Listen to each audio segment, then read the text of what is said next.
Go to the webinar at 6:30. Go ahead. I already did. Oh, thank you. I think we're 7 short right now.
Hey, Pat, how are you? Live. Practical. Good start. Just a little bit. Are we waiting for start? Yeah, we're at least 7 short. I got a few 6. minutes. Yeah.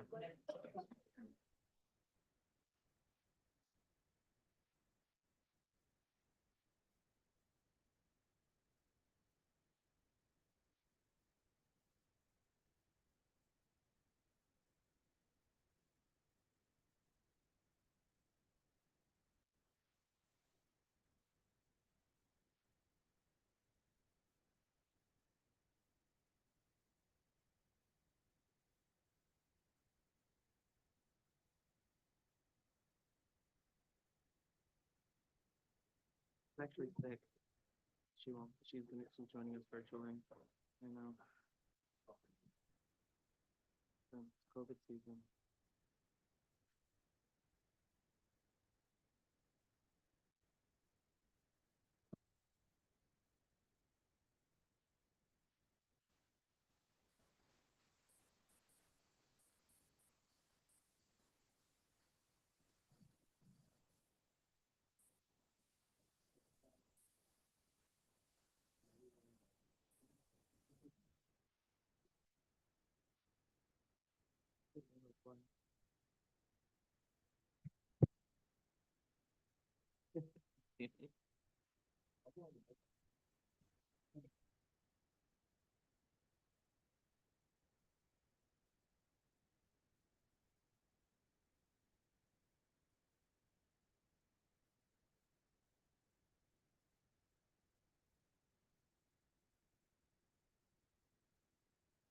You want to torture the people who showed up? That's not a way to get a quorum next month.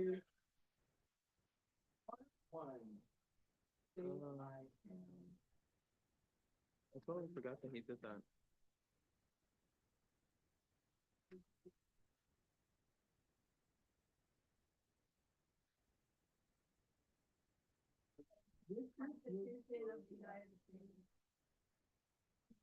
You know, this packet is like 10 pages of just the agenda.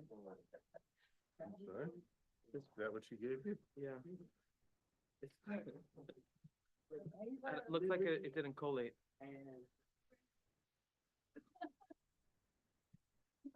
Is this the same? No.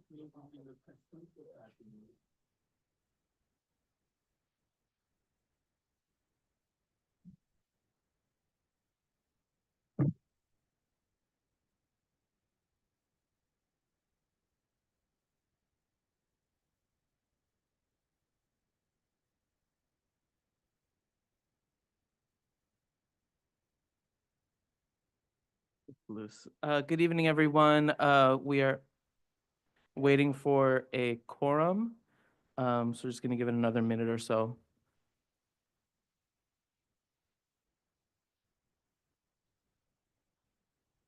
She's printing you out the actual pen. No problem. Which one? You saying you got a lot of besties?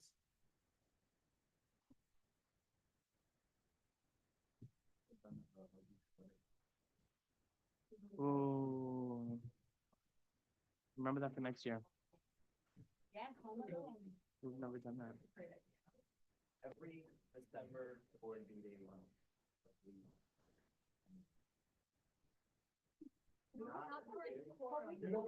He's like, you don't count towards quorum if you don't have. Right, I think for the week after, Mhm. right?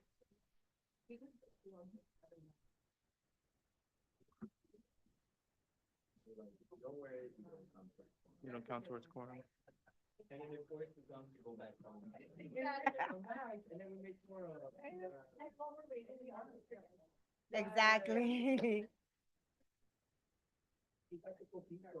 Yeah, we have to bring it. Yeah, you gotta bring that.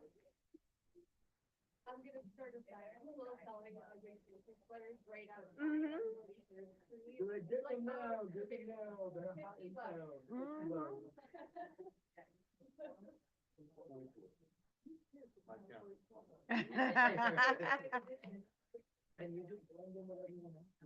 While you're waiting, you could have Captain Huey talk.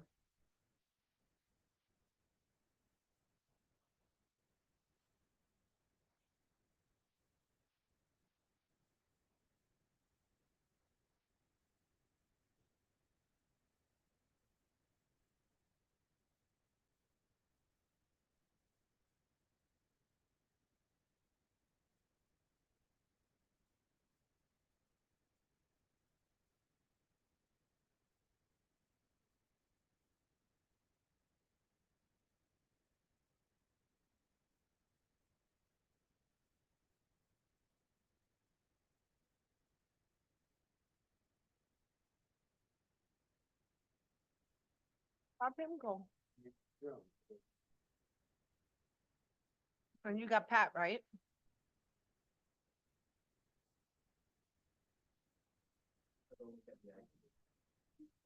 I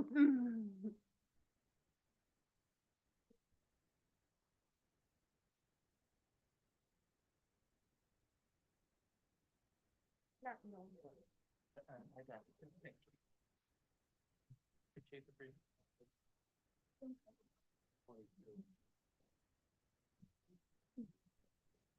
Good evening, everyone. We still do not have quorum. We're a few short, but In the meantime, we are going to start with some welcoming remarks. And I'd love to welcome our 72nd Precinct Executive Officer to say a few words if he wants.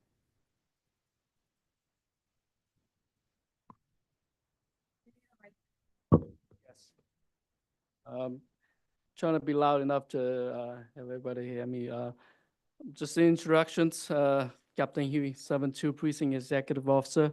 I've been here exactly 1 year. Last year, in middle of December, I came over, and it's been a great run. I love this place, and the people work hard. And I've been in charge of the traffic program, and mainly with the traffic program in the 72 precinct. So a lot of quality of life issues involving traffic related 311 issues. We deal with that, and of course, I'm helping the commanding officer with the major crimes.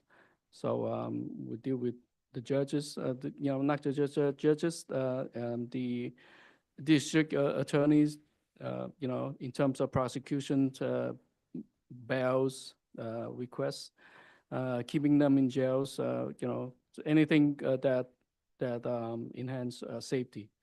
So I'm humbled to get invited to be here and hear your concern. This is a communication that we must have moving forward to address community concerns.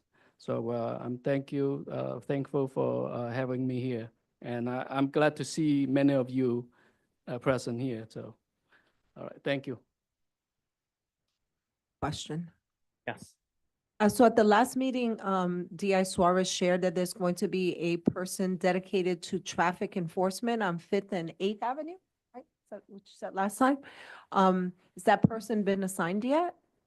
Yes, we have an officer assigned over there, and we're making significant progress, actually. The officer, so all we need is competent people. Even one is good enough to making a big difference. And Fifth Avenue, 8th Avenue share the same issue, which is business district on both sides, only one lane going on north, one lane going south, which is really hard to deal with when people double park, when we have commercial vehicles double park to unload. They have 30 minutes to unload. And then we have people park on a bus stop, and they forcing the bus to double park, and then what? We got people going around the bus and go to the opposite lane to go around. And then we have people jaywalking around these cars, while double park. And then we have the mopeds getting around these traffic. And then all these hazards create significant risk for injuries, collisions. And we hear that, and we've been addressing that. And, excuse me. Yes, we're seeing progress, and actually I present some data here, which is you can access these data that in the last 4 weeks time span that we issued for total parking summonses 450. That's 280 more. That's 164 in total. But when talking about double parking, we actually 1,360% increase compared to last year. Bus stop, we had none yet last year, and we had 78. So we're making progress. Then we'll go into the Fifth Avenue. Fifth Avenue, we're actually doing a lot of enforcement in Fifth Avenue, 126 of the double parkers from Fifth Avenue, and 31 from 8th Avenue. Well, there's a difference between 5th and 8th. I'm going to go into that later. And bus stop, we had 48 on 5th Avenue for the last 4 weeks time span, and 7 from 8th Avenue. 5th Avenue, big difference. When we look at the collision injuries, Fifth Avenue always number one in collision pedestrian injuries, which is why we're heavy on Fifth Avenue. The traffic is really bad because many times we're trying to get around these cars, double park cars, to get to emergency radio runs, and it's hard too. So we hear that, and we've been addressing that, and obviously, it takes the community to come forward to us for us to, recognize. We should have recognized earlier, but this is a great step that we took. I'm thank you that you raised that issue to us. Thank you. Have a question, Jerry? Sure. So the officer you assign, right, what is his or her hours of operation? Yes, the officer, like, he's been doing, it overlap between the 412 and day 12, which is the busiest. I know that the Fifth Avenue it quiets down at 8 o'clock. So we want them to overlap between day 12 and 412. And they've been doing an exceptional job clearing the corridor on Fifth Avenue, especially. Thank you. Thank you so much for joining us. Microphone. Make it. Just a follow-up to Jerry's.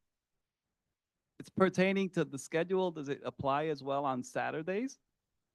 Because weekends on Fifth Avenue, Saturdays is, Hot I mess. am of the opinion, the worst day of the week, and I just wanted to inquire.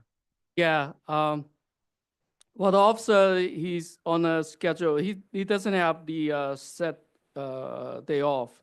So his day tours, his day offs are like 5 on, 2 off, and then 5 on, 3 off. So it rotates. So some of the time his work days fall on the weekends. So I don't know if that helps, but obviously we can't be everywhere, can't be every day. So. I also have just one other follow-up question. So you thanked us for that, but I have a question. So if we see like a lot of egregious stores, like you said, it's 30 minutes to unload. If there's a particular store that we see that's taking a lot longer, can we just report it to you directly? Because there's some stores that are double parked all the time, trucks there, all the time. And the way they double park, another truck parallel to it double parks as well. And there's only certain stores, like I could tell you Seatown is one of them. See, everybody said it at the same time. Seatown is one of them where they take a long time, it seems, and they're there all the time. And the way their trucks double park, they take up the entire lane because it's very wide.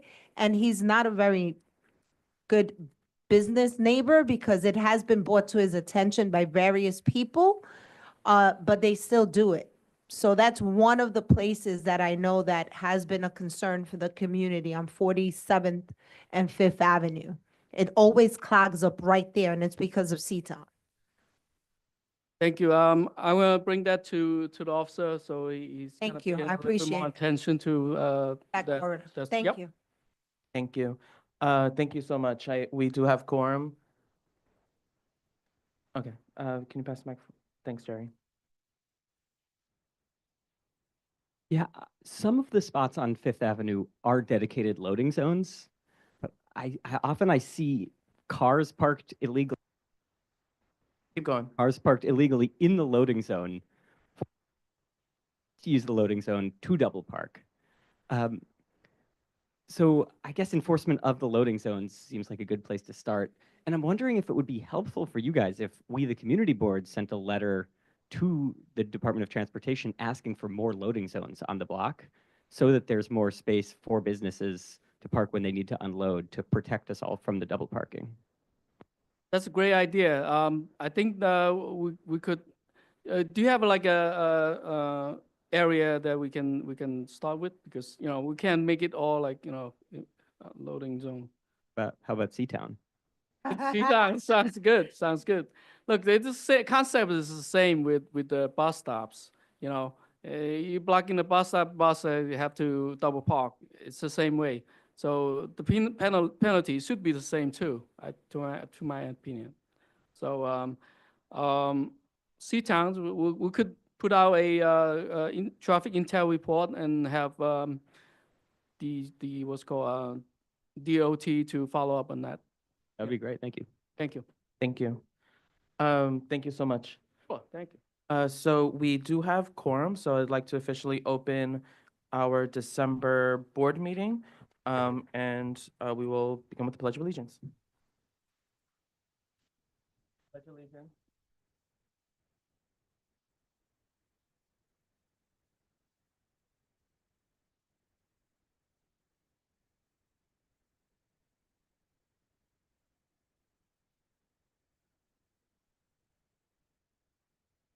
Thank you. And now we will move to our roll call.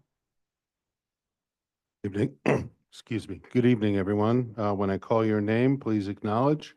If you are joining us on Zoom, please remember to unmute yourself, acknowledge your name, and then mute yourself again. If you are joining us on Zoom, while your attendance counts, you do not count towards quorum. Let's start with Diana Aguilar. Thank you. Grisel Amador. Thank you. Damian Andrade. Thank you. Thank you. Joan Body. Thank you. Gladys Bruno. Thank you. Jerry Chan. Thank you. Esteban Chavez. Thank you. Richard Codor. Thank you. John DeLuper. Thank you.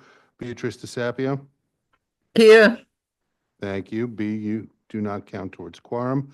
Gabino Morales Escamilla.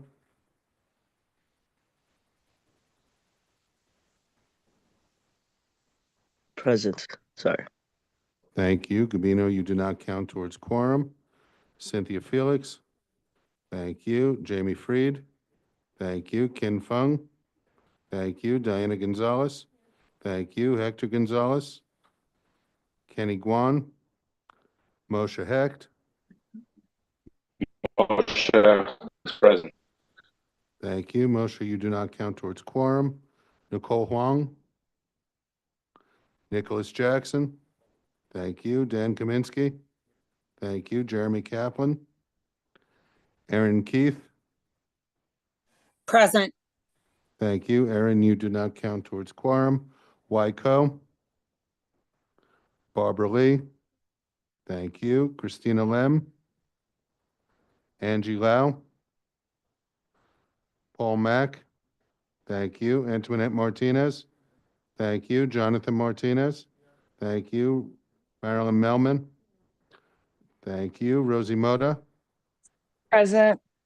Thank you. Rosie, you do not count towards quorum. Jamie Nelson. Thank you. Julio Pena III. Present. Thank you. Carmen Rivas. Karen Rolnick. Joanna Romero. Present. Thank you. Joanna, you do not count towards quorum. Nicole Ruiz. Patricia Ruiz.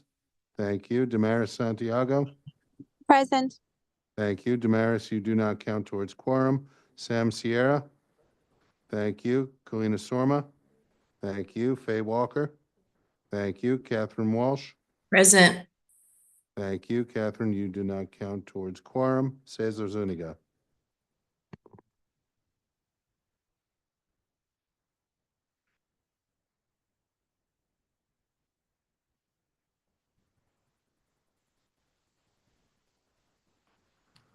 Seven in the room, you have a quorum.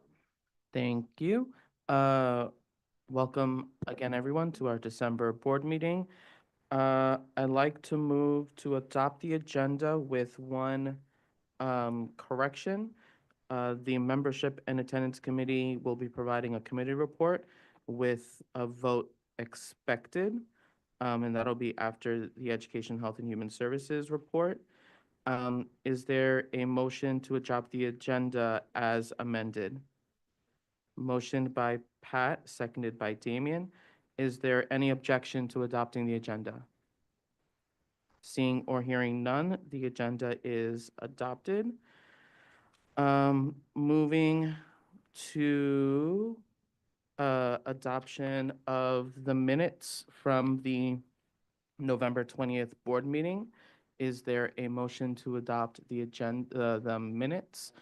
Motion by Sam, seconded by Damian. Is there any objection to adopting the minutes from the November board meeting? Seeing or hearing none, the minutes are so adopted. Moving on to, I gotta turn my page. Public comment. This is for members of the public to comment on an item on the agenda. Is there a member of the public who would like to speak on an item on the agenda?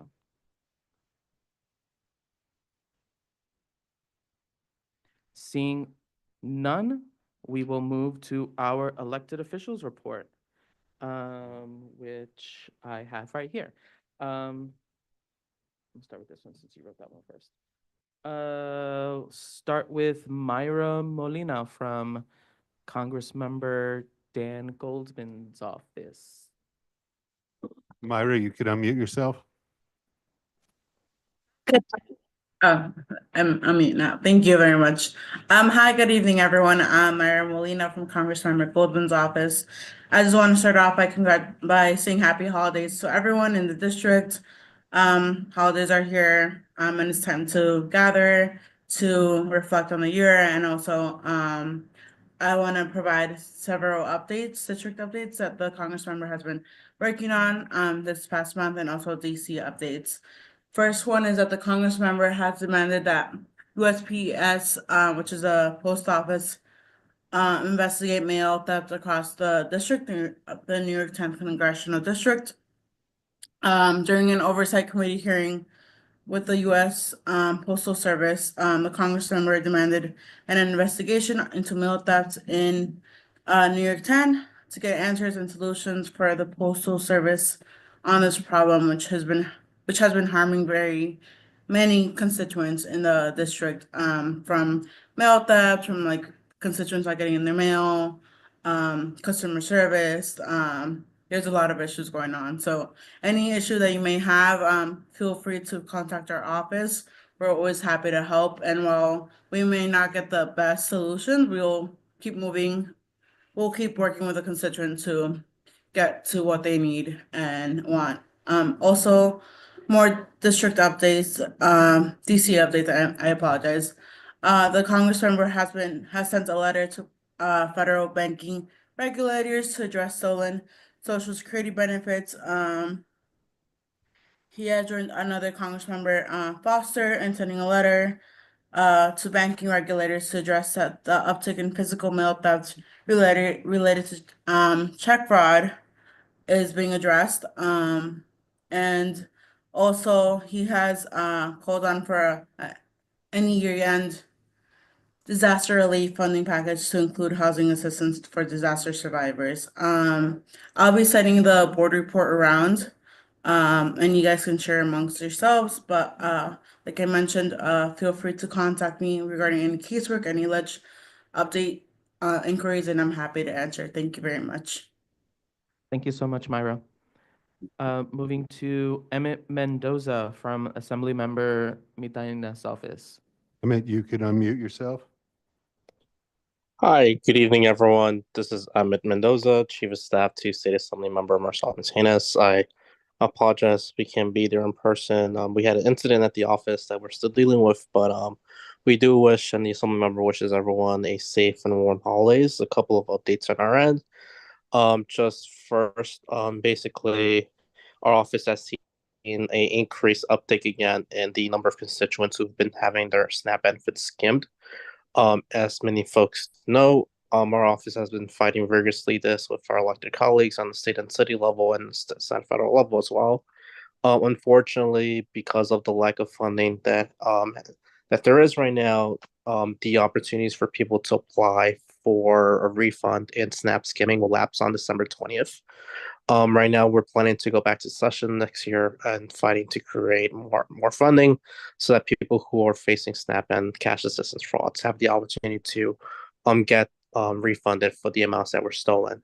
So that's one of the top priorities that we have, returning back to Albany.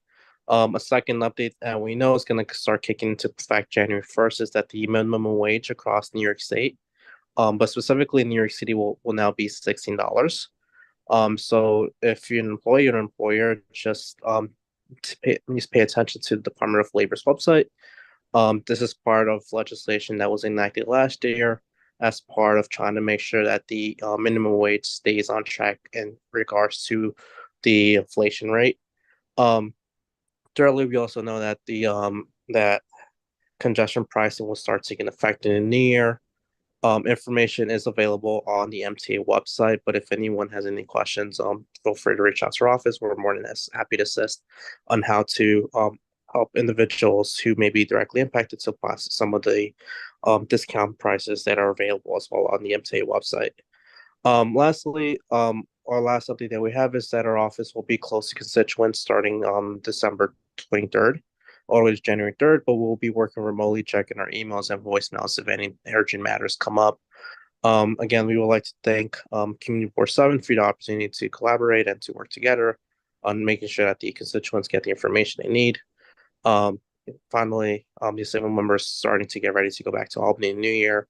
One of our biggest legislative priorities is making sure that we help protect working class and vulnerable immigrant populations, especially with the Trump presidency coming in. So we have a couple of legislations that we're looking to explore and introduce. But there's a couple of ones that exist that we know Senator Granardis is carrying, like New York for All. But with that being said, we just wish everyone here a peaceful and joyful holiday season, and I look forward to working for you guys again next year. Thank you. Thank you, Emmett. Moving to Edward Cerna from Councilmember Aviles' office, followed by Anna from Councilmember Schwang's office. Hello, everyone. Good evening. Edward Cerna, Chief of Staff for Councilmember Alexa Vilas. Insofar as our updates, as many of y'all saw in the news, the City Council voted to approve the City of Yes housing opportunities. City of Yes was passed after tremendous amount of negotiations, and while the proposal isn't perfect, there were some wins that the council is proud of achieving. For instance, there were $5 billion in total of investments to affordability, infrastructure, staffing, and programs. Just to talk about some of the examples that were a priority for the council office was $200 million towards investing in reducing vacancy rates in NYCHA public housing. As many of you know, before being chair of immigration, the council member was chair of NYCHA, and I spoke here about how there was an uptick of apartments in NYCHA that were coming offline and not coming online. So again, this money is going to be allocated to staffing the units over at NYCHA that are responsible for turning around vacant apartments.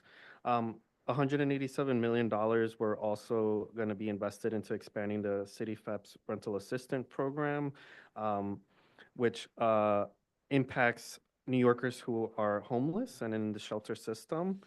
And also $2 billion of funding towards the maintenance of our public parks and infrastructure. So again, I know that there's been folks on this board who are pushing for deeper affordability, and we support that. The council member has created a list of like land use principles that guide how the types of projects that we want to see.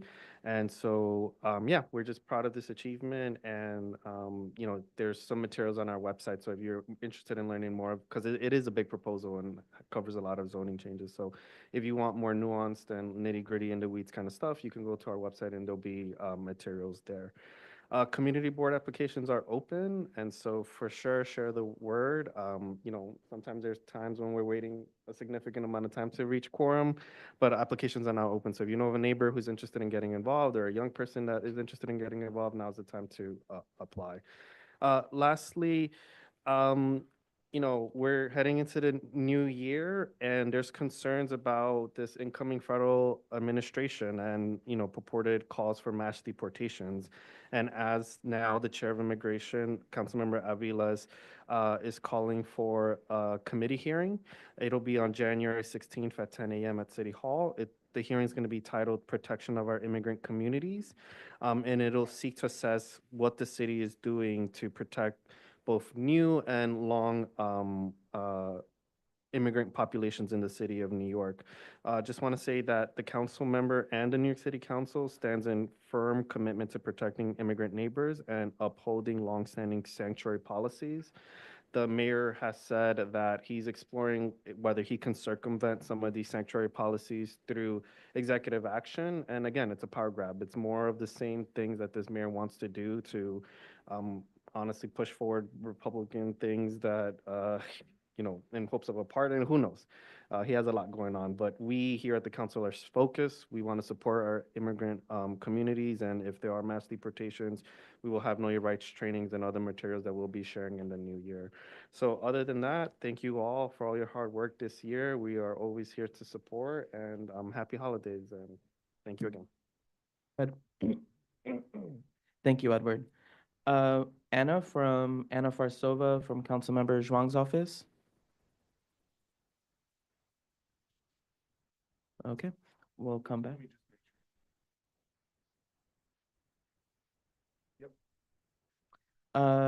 Alicia Ray Miller from Borough President Reynoso's office.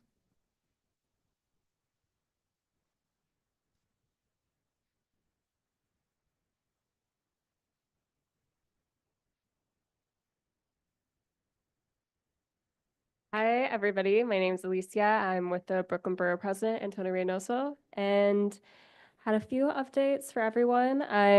One, I think I mentioned this the last time I was here, but we finished our Thanksgiving distribution at the end of last month. That was 60,000 pounds of food that went out to different community organizations, churches, and nonprofits, specifically 120, and to distribute food to communities most in need. We, let me see. Also, there is the community board applications that are open again. So to repeat what Councilmember Avila's staff was saying, that please go and let know your coworkers, that you have any good neighbors who are interested, or someone you know who's deeply involved in the community. The deadline is January 14th or February 14th. So you can show some love to the borough by doing that. And then some notes for the community members here, just on the application, that members should not expect an extension of the deadline, that people with expiring terms will need to reapply, and that if you do not reapply, you will not be considered again for appointment. So please do that. And then also, we strongly encourage using the online portal because it is safe, secure, and fast. And then finally, we want to go and encourage folks to go and reach out to our constituent services line if you have any problems happening in the neighborhood with streets, going and seeing trucks taking up spaces, if there's a problem with the sidewalks, or you see someone who needs benefits and needs help reaching the right services within the city to get help, you can go and call our constituent service lines, and we'll be sure to go and connect you to the right place. And that is mostly all. We also have a pamphlet that I'm going to be leaving outside, going and summarizing all the things of the year. And you can go and take it home, look through it, or it's really great for your holiday cheer. If you're going to do some painting with some family, it can be used as a little background for that. Go and catch paint. Anyhow, happy holidays, everyone. Thank you. Question, we have a question for you. I have can you clarify that the folks that are currently on the board, we have to reapply again? Yeah, I was kind of confused with the process. I believe so. I'm honestly not 100%, but let me go and check, and I'll try and get back by the end of the meeting. I'm going to address it in my report. Okay, thank you. Moving to Brian Gross from Councilmember Hanif's office. Brian, you could unmute yourself.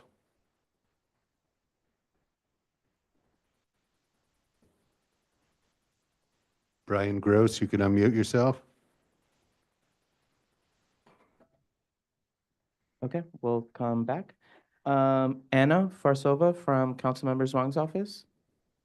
Last call, Anna. Okay. Moving on to committee reports. First, we have our Education, Health, and Human Services. There is no vote required, but I'll leave it to the chair if he wants to make any additional comments.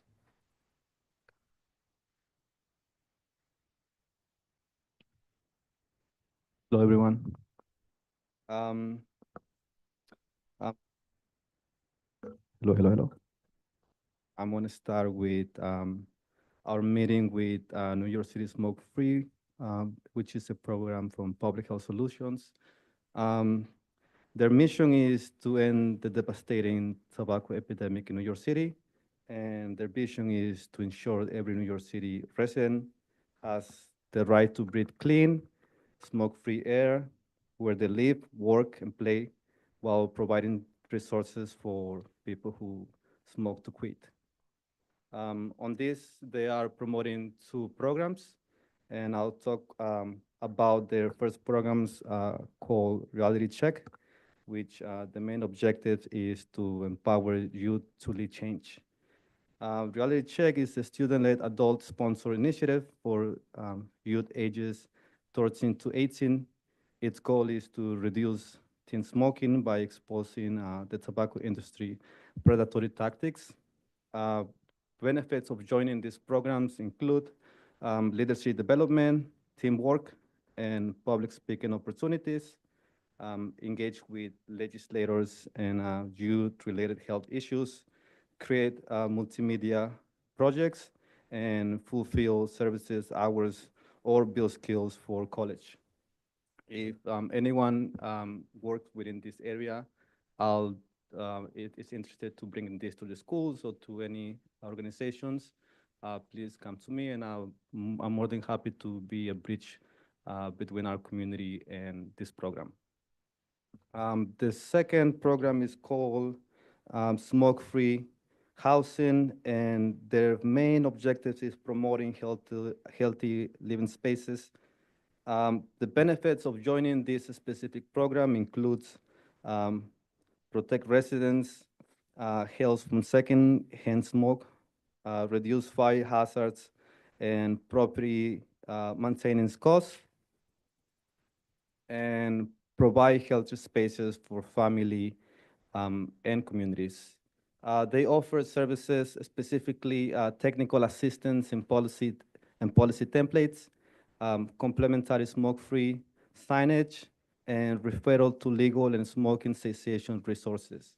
If anyone has been affected personally, or you know someone that has been affected personally by this issue in your buildings, or if you know any organization that would like to have them, also please feel free to reach me.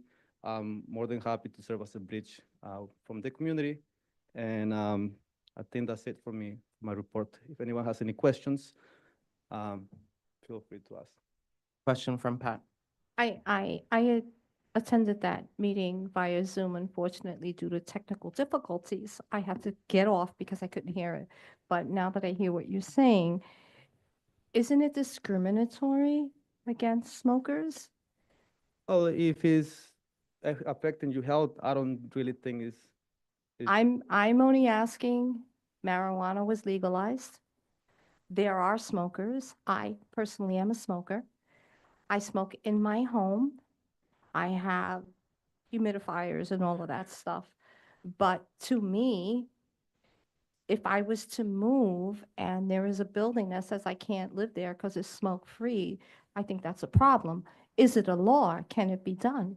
Well, we have to go back to the definition of what it means by smoke-free building. So we're not going to like kick you out from your building. But you can anyway, but that's a side. I mean, but that's exactly what they're trying to do. They're trying to educate, they're trying to bring the services to the community in order to like make a difference in the life of the people living within the buildings, smokers buildings, pretty much. No problem. Thank you. Thank you, Jonathan.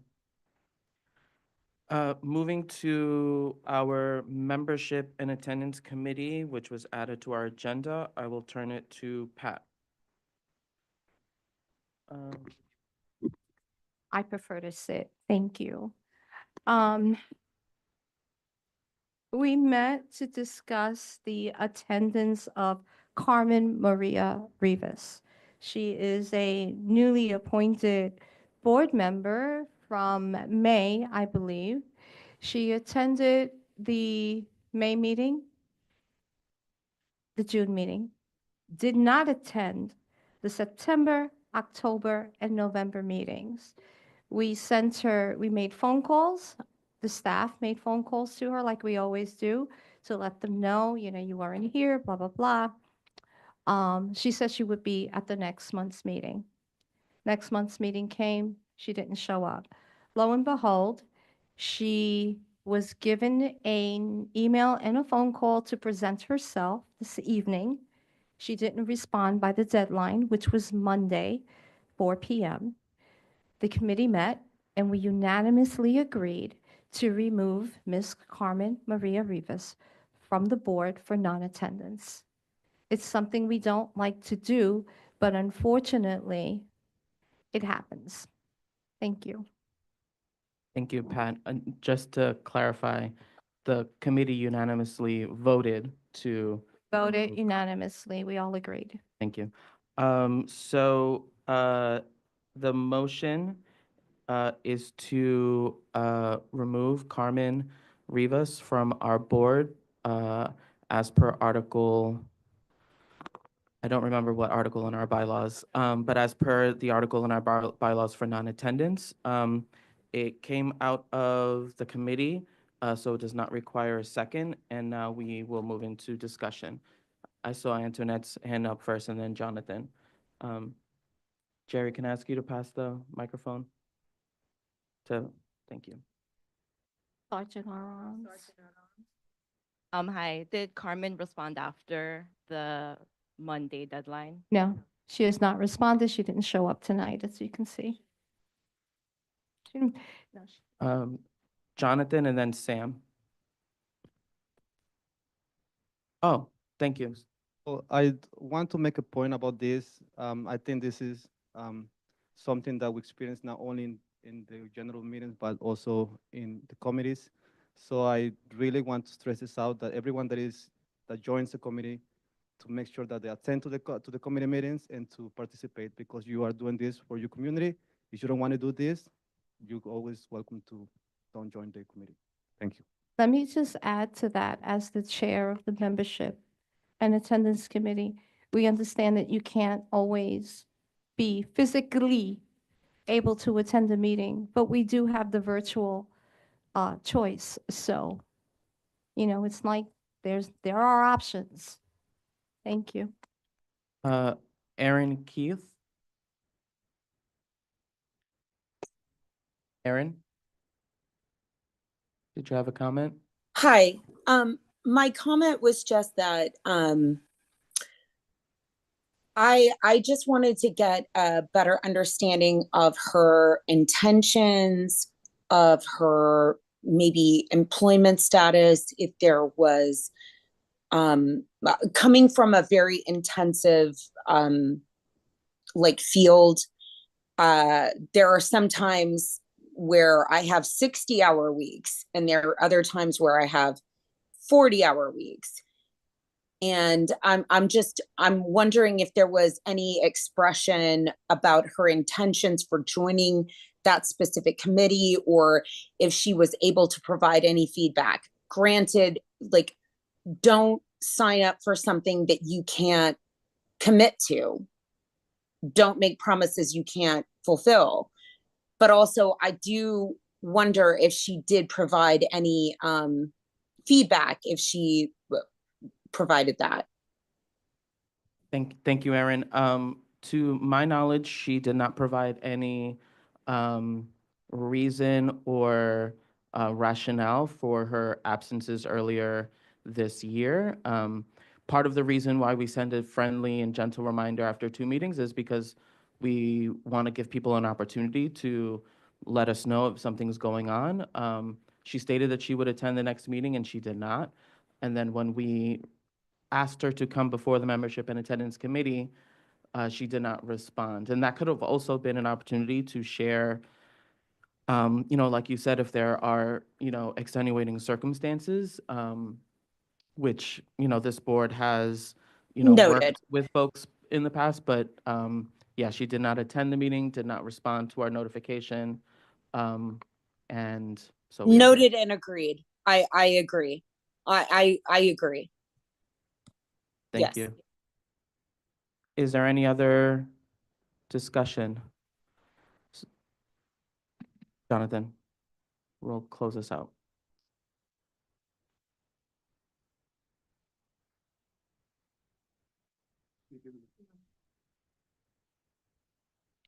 Is the question is will we be able to appoint someone to replace a seat?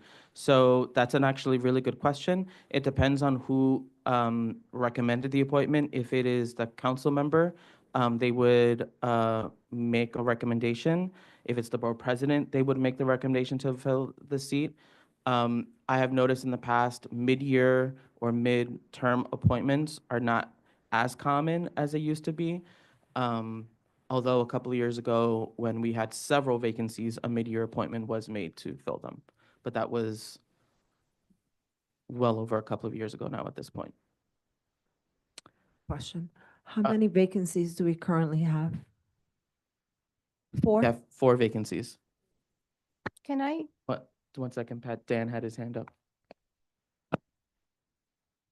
Is a person who's been continuously absent?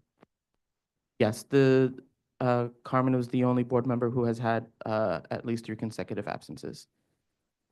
And while we have the representative from the Borough President's Office, I also wanted to state how we've had 7 new board members, if I'm correct. And of those 7, we've lost 4 non-attendance or have resigned, et cetera. And you've let go, not you per se, the Borough President's Office has let go of some really great longtime board members who still continue to come to these meetings, even though they're not board members. So I really think that you guys should really look at who you're not letting come back, because this place, yes, the youth is important, but our longtime board members is institutional knowledge that can be shared with our new incoming board members. And I'm not throwing that out at anybody. I'm just putting it out there at the table. I am up for reappointment. I am 65 years old, and I would hope that after all my years here, that I would still continue to serve on this board. Thank you. Cynthia, did you want to add something? Oh, I'm good. So the motion is to remove Carmen Rivas from our board, and we will do this via roll call vote. Thank you. So when I call your name, please share your vote. If you're joining us on Zoom, please make sure to unmute yourself, share your vote, and then mute yourself again. A yes vote is for removal. Let's start with Diana Aguilar. Diana Aguilar, yes. Griselle Amador? Griselle Amador, yes. Damian Andrade? No. Damian Andrade, no. Jalea Bailey? Jalea Bailey, yes. Joan Body? Joan Body, yes. Gladys Bruno? Gladys Bruno, yes. Jerry Chan? Jerry Chan, yes. Esteban Chavez? Esteban Chavez, yes. Richard Codor? Richard Codor, yes. John DeLuper? John DeLuper, yes. Beatrice DeSapio? Yes.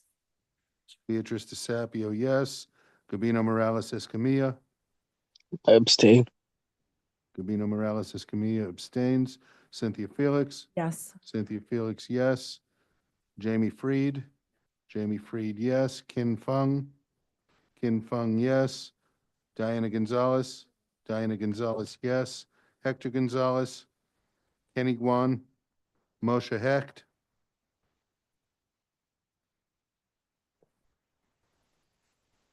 Moshe Hecht? I guess he left. Nicole Huang? Nicholas Jackson? Nicholas Jackson, yes. Dan Kaminsky? Dan Kaminsky abstain. Jeremy Kaplan? Aaron Keith? Aaron Keith, yes. Aaron Keith, yes. Wyco? Wyco, yes. Barbara Lee? Barbara Lee, yes. Christina Lem? Angie Lau, Paul Mack, Paul Mack, yes. Antoinette Martinez, Antoinette Martinez, no. Jonathan Martinez, Jonathan Martinez, yes. Marilyn Melman, Marilyn Melman, yes. Rosie Moda, Yes. Rosie Moda, yes. Jamie Nelson, Jamie Nelson, abstain. Julio Pena the third, Yes. Pena the third, yes. Carmen Rivas, Karen Rolnick, Joanna Romero, I abstain. Joanna Romero, abstain. Nicole Ruiz, Patricia Ruiz, Patricia Ruiz, yes. Damaris Santiago, Yes. Damaris Santiago, yes. Sam Sierra, Sam Sierra, yes. Kalina Sorma, Kalina Sorma, yes. Faye Walker, Faye Walker, yes. Catherine Walsh, Yes. Catherine Walsh, yes. Cesar Zuniga, Cesar Zuniga, yes.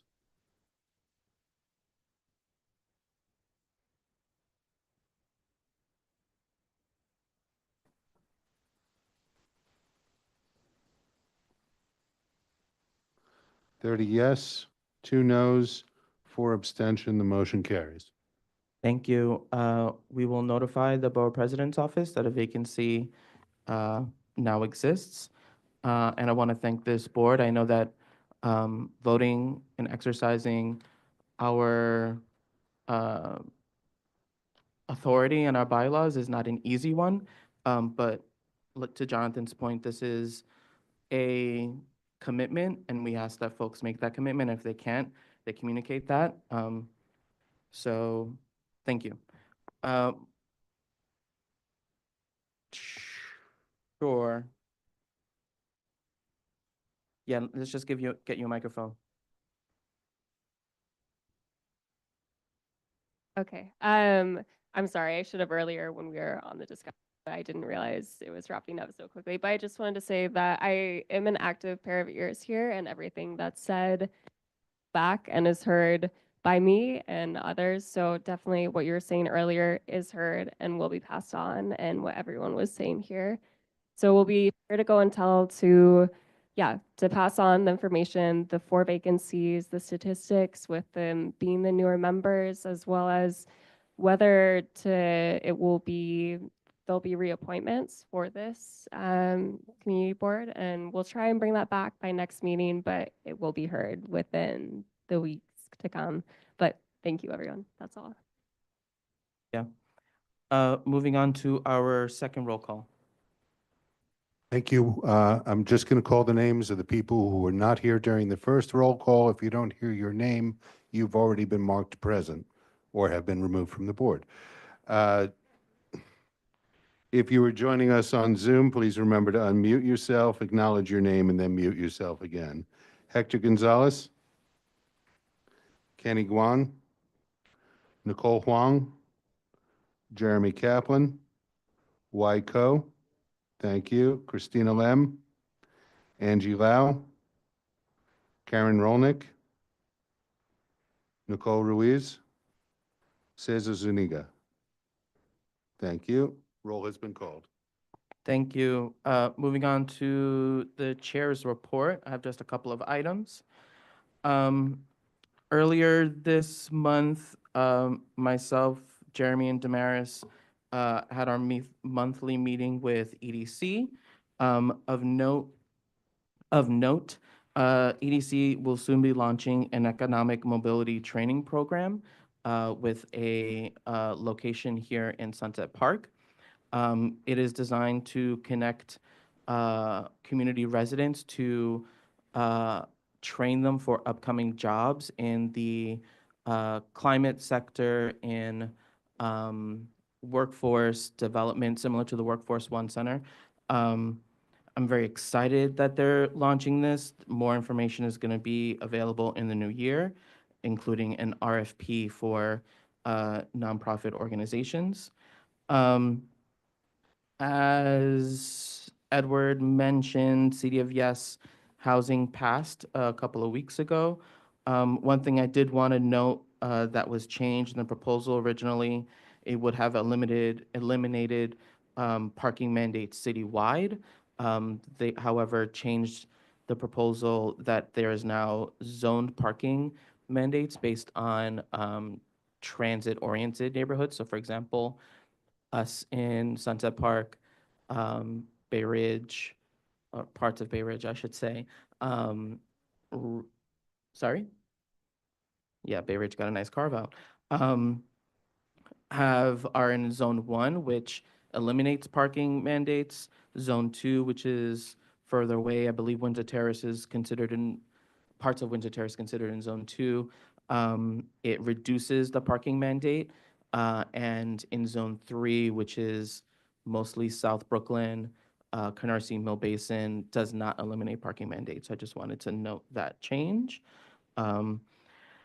This past Saturday, Councilmember Velez hosted an informal meeting with community leaders and organizations to plan and prepare for the upcoming federal administration, and how we can ensure we are protecting our community.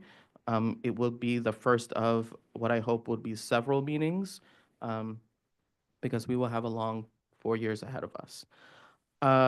And lastly, I did want to just to note again for the third time that community board applications just dropped.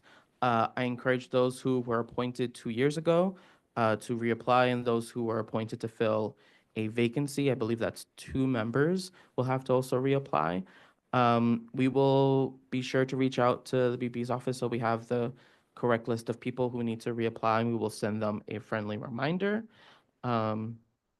And encourage your friends, neighbors, colleagues to join their local board, even if it's not this one.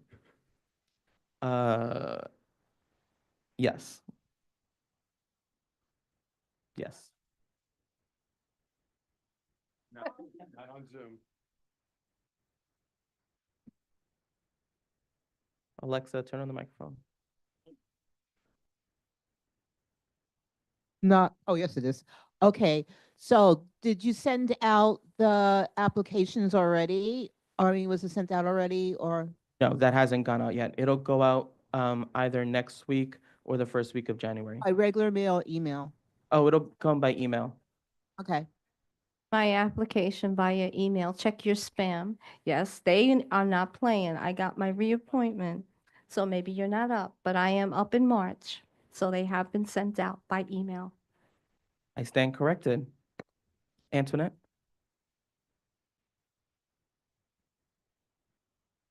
I did. Sorry about that. I'm sorry if I missed it, but will there be an email circulated about the carve out for parking on the city of Yes that you had mentioned in your report? An email from, Just because it was a lot to digest, I was just wondering if it could be sent via email. Sure. And then also I saw in an article that there was also a carve out where accessory dwelling units are not going to be imposed in Bay Ridge.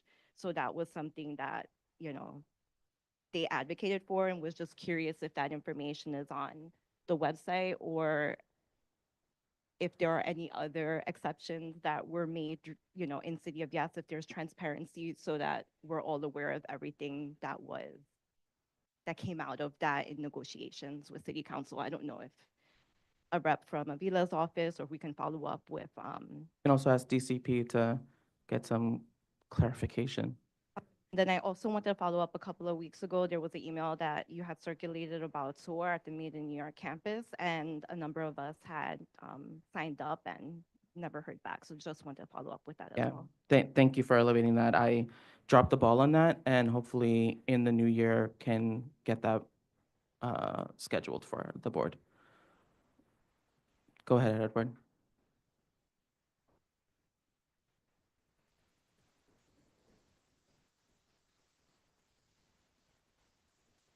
Press the mute. Hello? There you Okay, go. Yeah, we got it. Just to answer Antoinette's question quickly, insofar as my chairs that are public, all the hearings, there were 2 dates of separate hearings, one that was dedicated for the administration to testify before city council and another one for the public. That's all. You can just Google Legistar, and all of those meetings and the recordings and transcripts are all public, so you can access those. Thank you, Edward. And then my last item is just a reminder, please join us for our holiday party at the end of this meeting, up the block at Loren. And just quickly, one more thing. You know, if you have concerns or questions, remember the negotiations are like, there's priorities set forth by each council district. I spoke to the ones that I can speak to at District 38. If you have questions around other areas of the city, I would redirect you to the respective council offices. Thank you. And now moving on to our district manager's report. Sure. Yeah, and just from the BP's office themselves, the applications have gone out to those who need to reapply. Correct me if I'm wrong, but I believe it is, to go back on what I was saying before, just those who have gotten the email who need to reapply. Is that fit with what you know too? Okay, perfect. And sorry, Yes. my first year doing this, so thank you guys for bearing with me. Thank you. Jeremy?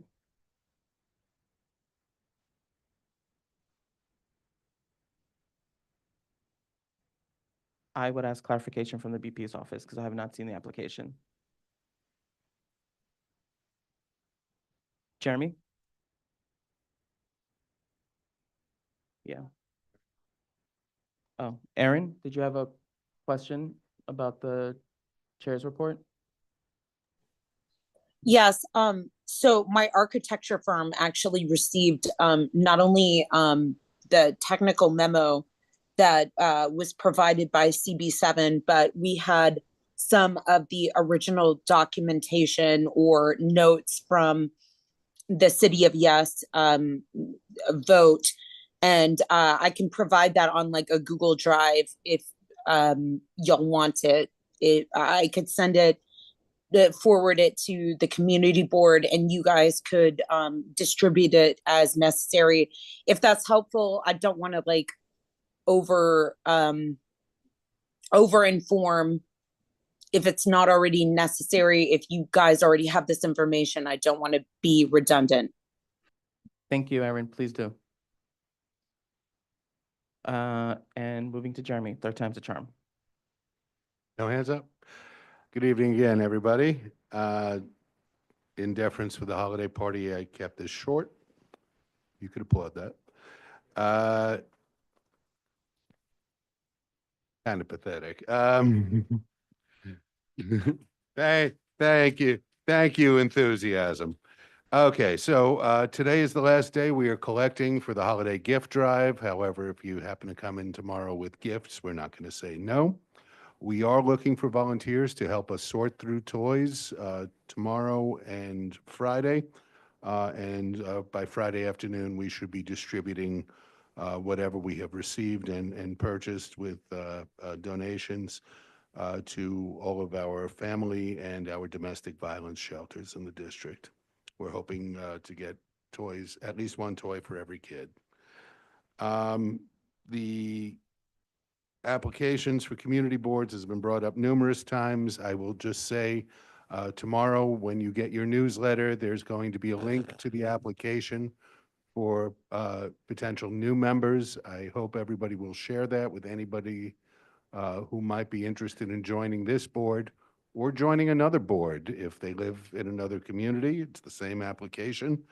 I'm sure all of my colleagues need additional board members at this point as well. I mentioned last month that the Brooklyn district managers met with the borough president to discuss the possibility of the borough president advocating for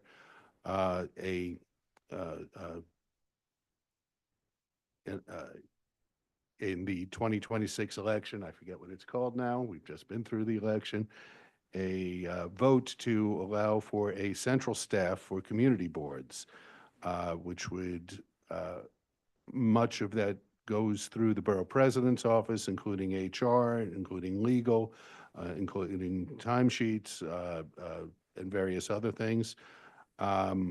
The Brooklyn district managers met with him on the 5th, and we're meeting with him again next month And we're also bringing this next month to the citywide district managers, just to make sure that there is interest all around the city rather than just in Brooklyn. I would have a difficulty advocating if my colleagues are not in favor of it.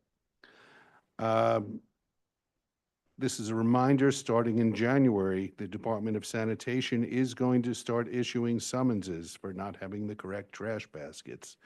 If you have not gotten your trash basket, but you have ordered it, be patient. I saw they deliver on this block last week. I got mine about 3 months after I applied, but I did get mine at home.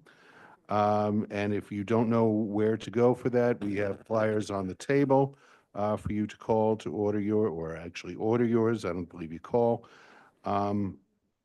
We learned last week that the Fifth Avenue bid is going to stop paying for supplemental street sweeping on Fifth Avenue due to the law that requires the use of baskets or fines, because they can no longer put out the garbage in garbage bags, otherwise the bid will be fined. Liquor licenses, since the last meeting, there have been 14 new and renewal applications. Cannabis licenses, 0. Dining out applications, 4. And then finally, the police department statistics, including the traffic stats, are available on the table outside. Thank you, Jeremy. Do you have a question? You're welcome. Given our last meeting, I know we were like echoing about the website. Is there like any updates that you could provide this month on? Yes. Now that this meeting is over, I have almost 2 free weeks in the office where I could hopefully complete it. Thank you. Seeing no other hands.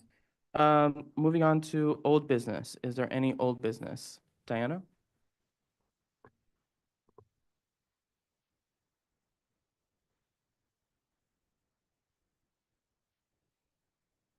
Mute button. So it's green. Did it work? There we go. Hi, everyone. I'm Diana. I'm the land use chair. Just wanted to do a brief update on the Arrow Linden project. It has gone through the City Planning Commission. They have approved 15 stories, is what I'm told. Now there's only one step left to the process, which is for it to go to the City Council. The council member for that is Councilmember Shahana Hanif. If you want to reach out either for in favor or against, that's the thing to do. Thank you, Diana. Any other old business? Catherine? Katie? I don't know why I just called Oh, you no, that. no, thank you. I wanted to there was a public comment at the end of the November meeting, from a neighbor on, I believe it's 56th Street, Joe Estrella, about concerns of the storage of different type, like bulk propane tanks, for a lot of the vendors or for many vendors that are on Fifth Avenue, and logging that, I think, with like FDNY and 311. So I just wanted to raise it in the context of this meeting.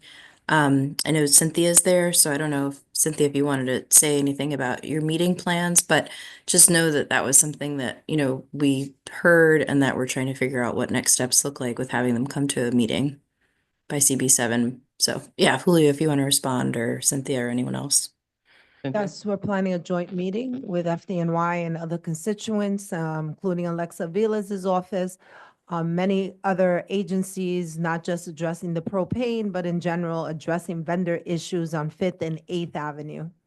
And that is tentatively scheduled for January 28th. Once it's confirmed that the other agencies are coming, we will be sending out a meeting notice. But yes, that is being addressed. And I would just like to add, last Tuesday, I believe, the 72nd precinct did do a sweep on Fifth Avenue with the vendors, issued multiple summonses, including 4 people who had propanes. It was a joint operation with DSNY and FDNY. That was on Fifth Avenue. Jerry could speak on 8th Avenue if there was one on 8th Avenue, but there was one on Fifth Avenue. I believe it was the first Tuesday in December, if I'm not mistaken.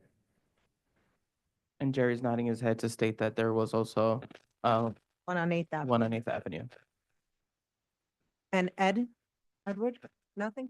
Edward, whose promises it'll be real quick.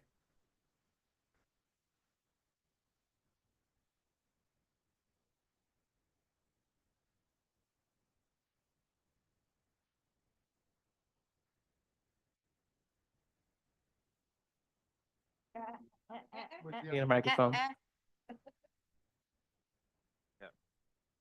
Come on, Edward. Get up. No? That kind of weekly Joe tags us on Facebook about this one actor in particular that's a white minivan that has a large number of propane tanks. We're not waiting until the meeting to flag it. We have already flagged it to FDNY, and every time he tags us, we follow up. So just know that that's also happening because it is a concern if something were to happen all over. Yeah, just flagging that he tags us and we respond as he does it. Thank you, Edward. New business. Damien, then Gladys. There's nothing wrong with this. There's something wrong?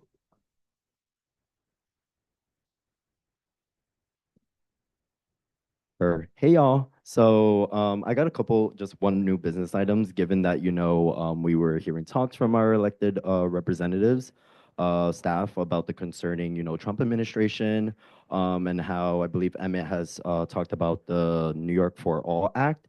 I would like to propose a resolution for Community Board 7 to draft a letter of support for the New York for All Act, Senate Bill 987 and Assembly Bill 5686. Whereas all New Yorkers, regardless of immigration status and duration of residency, deserves the opportunity to lead open lives, participate in their communities, and provide their families and access to healthcare without fear or intimidation. Whereas immigration and custom enforcement, which is quote unquote ICE, and customs and border protection, which is CBP, have historically used raids and scare tactics to separate families and intimidate immigrant communities, leaning on local law enforcement and government agencies to aid those arrests, detentions, and deportations, where the actions have led to unconstitutional racial profiling, misuse of local tax dollars, and a climate of fear that discourages immigrant New Yorkers from seeking essential services such as healthcare, education, and public safety assistance. Whereas the involvement of local law enforcement and state agencies in federal immigration enforcement undermines trust in government, creating barriers to public safety and community cohesion. Whereas the New York for All Act, sponsored by Senator Andrew Granardis and Assemblymember Carinas Reyes, seeks to prohibit local and state agencies from collaborating with ICE and CBP, ensuring that state resources are not diverted to enforce a cruel and polarized immigration agenda, whereas the act aligns with New Yorkers' values as a safe and welcome state for immigrants, fostering an environment where all residents can thrive without fear of deportation or family separation, where Community Board 7 represents Sunset Park, a working class immigrant neighborhood where many residents face daily risk of ICE interventions, and this legislation would just provide a critical protection and to ensure their safety and stability. Therefore, be resolved that Community Board 7 supports the New York for All Act as a critical step in protecting immigrant communities such as Sunset Park, upholding constitutional rights, and preserving state and local resources to benefit all New Yorkers. Therefore, be resolved that Community Board 7 will draft a letter of support for the New York for All Act, addressed to Governor Hochul, Kathy Hochul, and urge her to advocate for and sign the legislation into law upcoming legislative session. Thank you. Damon, that was a motion, correct? Thank you. Is there a second to that motion? Seconded by Jonathan. The motion is to draft a letter of support for the New York for All Act. Forgive me. One this second. new business? Yes, it is. I would like to motion to refer this to the Housing Committee for discussion and vote, and then to bring back to the board. Is there a second? seconded by Joan.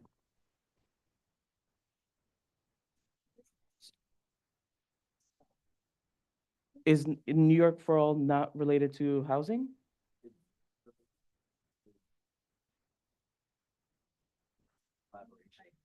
I'm sorry, I misunderstood that. I'm so sorry.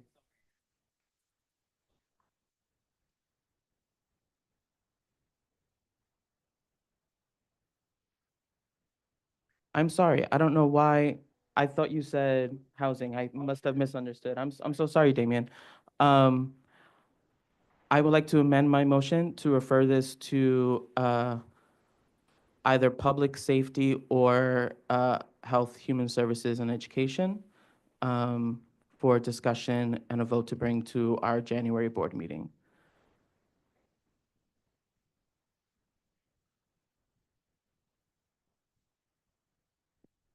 So I hear your point, Antoinette.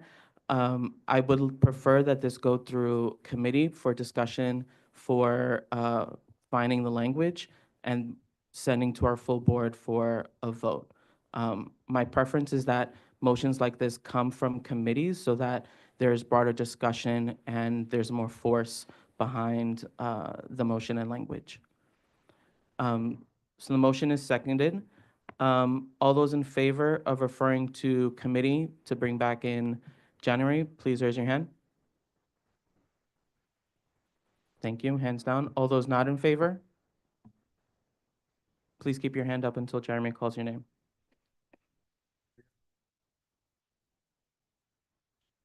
Faye, Diana Aguilar, Antoinette, Jonathan.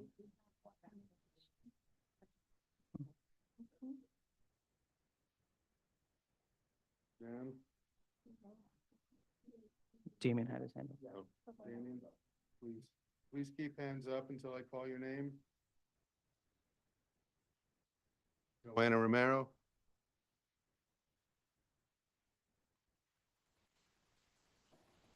Eight noes.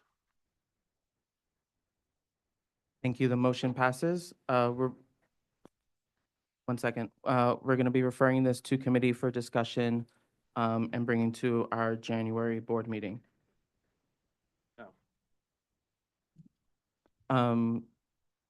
Jonathan, Jeremy, Jerry, can you give the? Oh, hello. I just want to stress that in these situations, it is really important the timing of passing this and sending our letter of support. And also, I want to invite you to explore more like what else can we do from the community board, and to have like a meeting with all the board members to explore like what else can we do in terms of legislation. I'm really glad that Damian bring this to the board, and I think there is a lot of room to explore there. Is that a hand up, Jerry? Okay, so Jerry, Faye, and then Antoinette. Okay, I just want to make a comment too, Dave. I think that your proposal, right, when you were talking, right, a lot of stuff that makes sense to me. But I was looking in the room and I was looking for Nicole, right? In order, we cannot vote for this unless you translate that to Chinese so she could understand, because this is very important because it impacts a lot of people that she served. Okay, so this is why that we should not vote or translate that to multiple language so she could pass it on, she could understand and come back with questions. That's my comment. Faye? Faye was next. Faye? Just because second the notion that this is like time sensitive. In terms of next steps, so like what committee are we suggesting this goes to and when are they meeting? So my recommendation was the Public Safety and Health, Education, and Human Services Committee. So we can ask them to schedule a meeting before our January board meeting. Antoinette?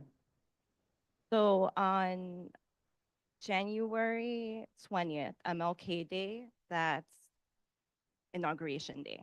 And there are so many people in this community who are rightfully afraid that on day one, they're going to be deported. There are students, kids in this neighborhood who are really afraid of it. And I really applaud Damien for bringing this up and starting this conversation, because honestly, it hasn't happened in this committee, in this community board. So I call on, we're gonna go celebrate a holiday party, but there are people who are like really, really, really afraid about what they're gonna do to stay in this neighborhood, in this country. And I really call on the executive committee. I call on, whether you're on the community board or not, to really hone in, know your rights, talk to your neighbors, because we're the only ones who are going to keep each other safe. And honestly, who knows what's going to happen. But it's really like disheartening that we're not leading by example. Thank you, Antoinette. I would also just add, I agree that that's something that this board can lead on, and I would ask our committee chairs to find ways that they can address the upcoming administration and the committees and hold, whether there be informational sessions or other resources that we can do, that we as a board can lead to support our community. I hear you, and as chair of a committee, it would be really helpful to have guidance from the executive committee. So that's why I'm saying, like, we really need to stop, like, putting things out on committees, because honestly, like, people don't show up to meetings. You have this one person who showed up to one meeting in May and made great points, participated, really brought a lot to the table, and then they fall off. We need to take advantage of who and hold each other accountable, and not push it on to a meeting in January, to a meeting in February. Things are happening now. Thank you. Grizel and then Rosie.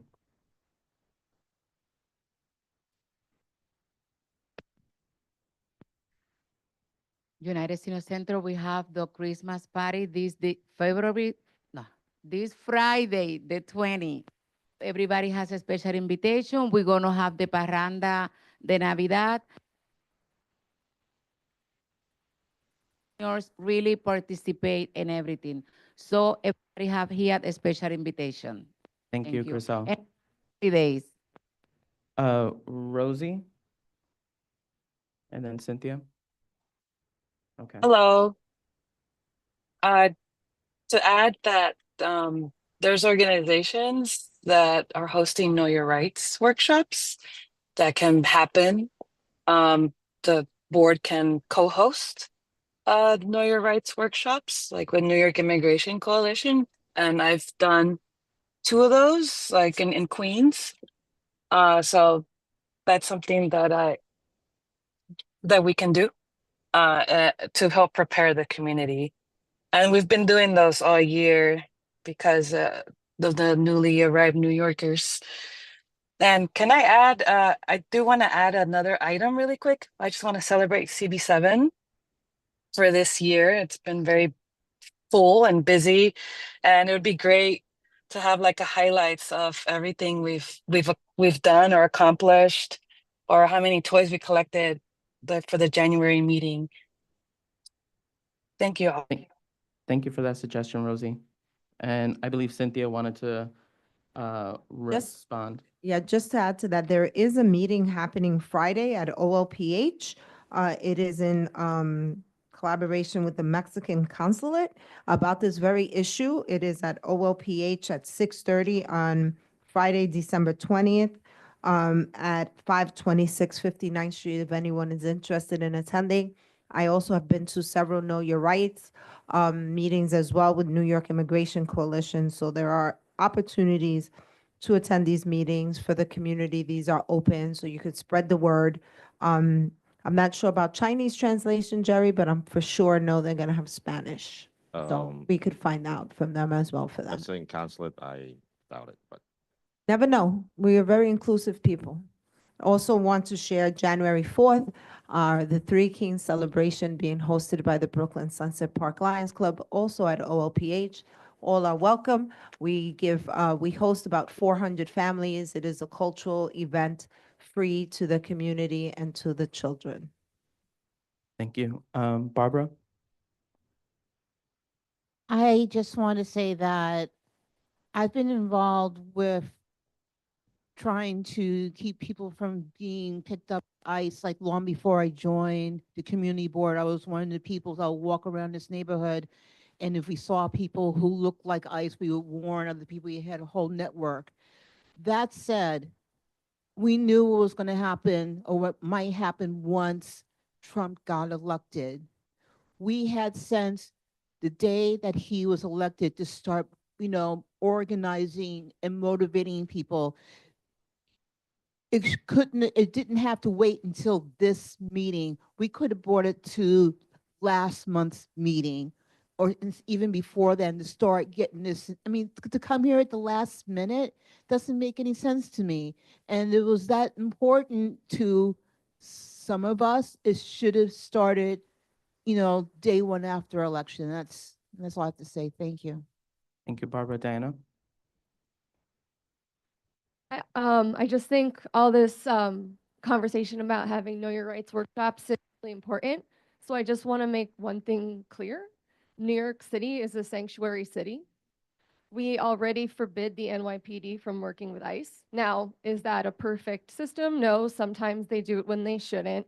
But the point of this bill is not to change how things are done in New York City. The point of this bill is to change how they're done in the rest of the state. So I don't think it's urgent for the people here. I think it's urgent for the people in Long Island. It's urgent for the people in upstate New York. And I appreciate the fact that we can come to this issue in solidarity with people in other parts of the state. But I also think that it's important to respect the integrity of committee work and to let committees do the deep dives on these complicated issues. And so I think we've made the right choice today. And I appreciate, Damien, I appreciate you bringing this to us because it is a really important issue. Thank you. Dan? Yeah, echoing some of that, I really appreciate the resources being presented in the room. I'm familiar with New York for All. I think it's a great bill, and I actually think most people in this room, from what I sense from ideologies, would support it if given the time to look through it. But echoing the sort of, or responding to the disappointment that was mentioned, so the resolution as it was presented was to send a letter to the governor. The bill has never made it out of, from what I'm seeing, committee in the Senate or the Assembly. So it's not reaching the governor's desk by our next meeting. It's not reaching her desk for a long time if it ever gets there. And so I think I understand the urgency, but I don't see a practical difference between sending a letter to the governor now versus next month. And I think this is where committee work is quite important, that committee could reframe that, because the first challenge is getting it through the legislature. And so maybe the resolution can be reworked so that the community board can pressure the legislature to actually get it through the first set of committees.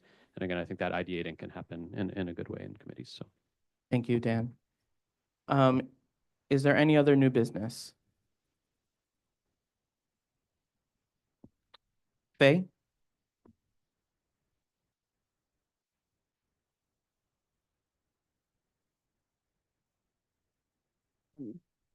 I think that, like, from my perspective, the importance of it, or like the time sensitive nature of it, is more to do with just there being local leadership on it, and that it is important to people to hear that from people locally, even if it is not necessarily the most pressing thing at a state level. And I guess I'm just wondering, like, it seems like there's not necessarily a home for this in terms of committee, right? Like, is it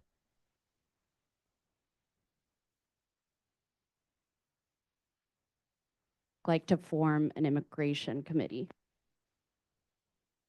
Yeah, so this board used to have an immigration committee for a number of years.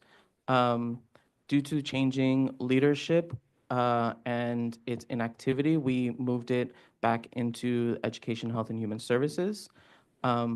If that is something this board wants to do, I encourage folks to reach out. I would be open to reinstating the committee.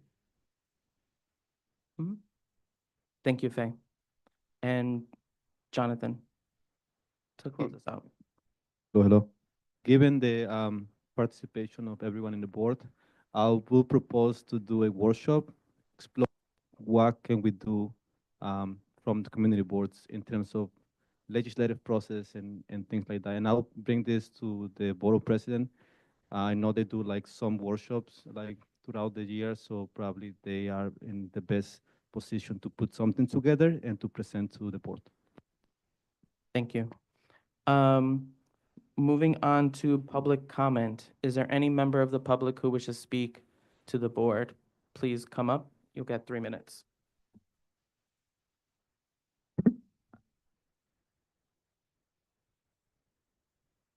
Hi, everybody. It's been a minute, been crazy. I'm Alyssa, the company community manager at Target Margin Theater. We are right over at 52nd Street.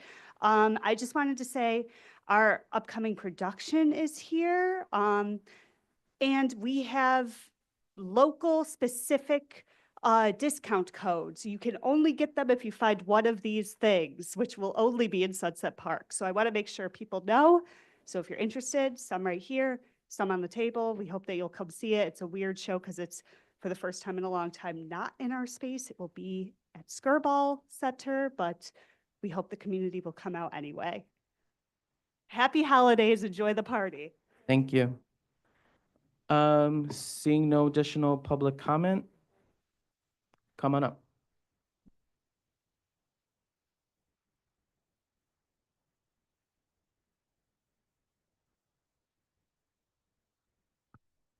Hello, good evening. My name is Adam. I lived in Sunset Park all my life.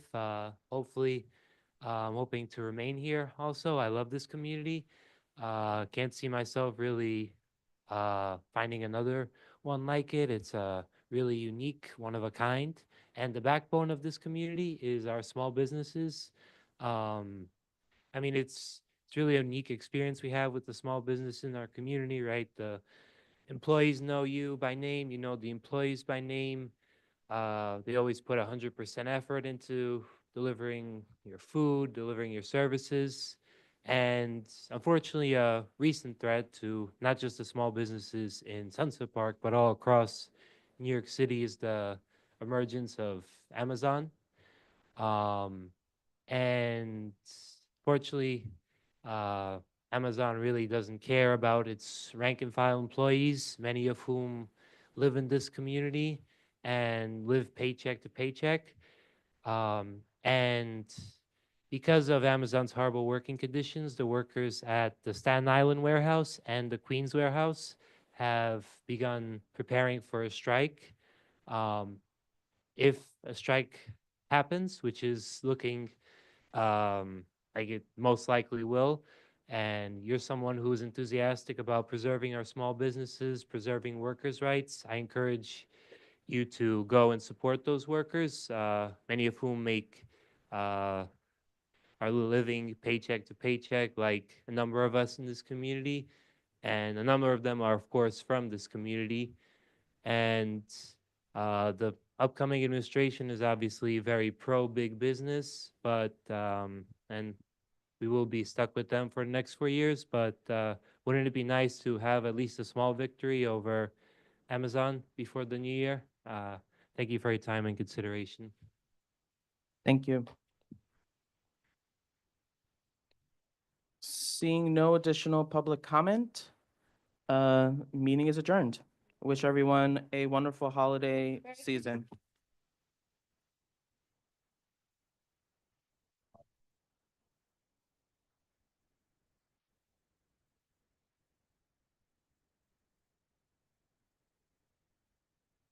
Said it's not raining.